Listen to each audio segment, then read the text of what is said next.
All right, so now I would like to call up Harold Stromberger. Harold's one of our newer members, been with us for about 6 months or so.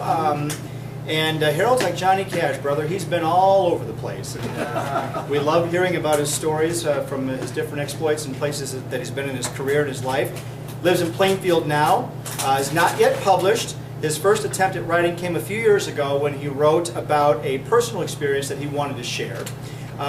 Usually he writes poetry, essays, fiction, song lyrics, what he calls faction, which is part fact and part fiction. Tonight, Harold is going to read a piece called Sliver of Light. Harold.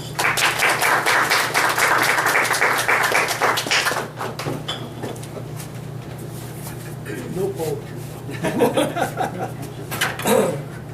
This is one sheet. I happened to scribble this down while sitting at Midway Airport, waiting to meet a lady that I had encountered on Match.com, waiting for a flight to go to Arkansas for our first meeting, which turned out to be a very nice experience in the months afterwards.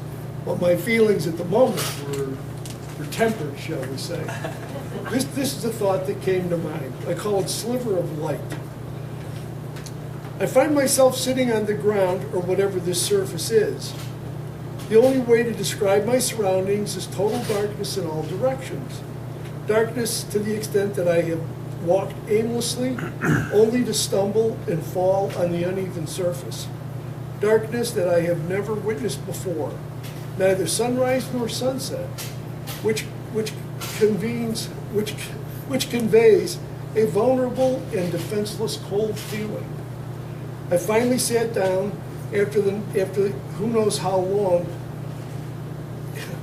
Excuse me. I finally sat down after how many hours, or however time is measured here, having surrendered to my situation.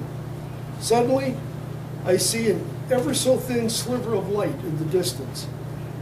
The extended exposure to darkness has deprived me of depth perception, so I have no idea how far away it is.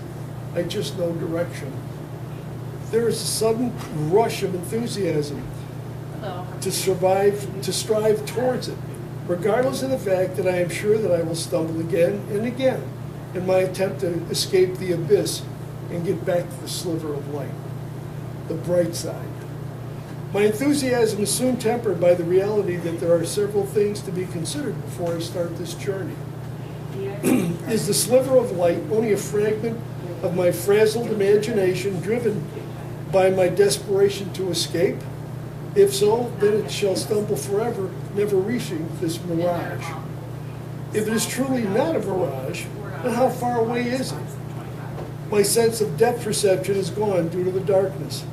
It could be so far away that I could stumble in its direction, never to reach it. If it is real, and somehow I manage to get there, will it be wide enough to pass through, allowing me to escape from the abyss? Or will it be just a few inches wide, thus denying me all the effort and time I put in to get there? Perhaps only wide enough to peer through to the bright side.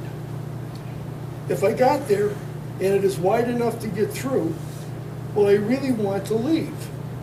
Or will I want to stay in the gray area just this side of the brightness? After all, the bright side, true love, demands that you surrender completely to your emotions and common sense. To enter the bright side, you must allow someone emotionally deep into your heart. It is an intoxicating place that knows no bounds of joy or happiness. However, the price you pay is extreme vulnerability.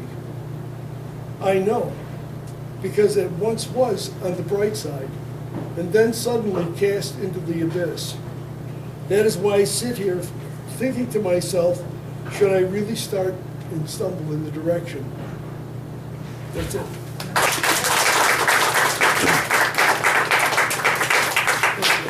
She was worth it, by the way. All the trips back and forth. I was going to say, I've been to Arkansas. Nobody's Nobody's ever written that poetically about Arkansas ever. This is about about the lady. Well, good for you. Thank you very, very much. Thank you.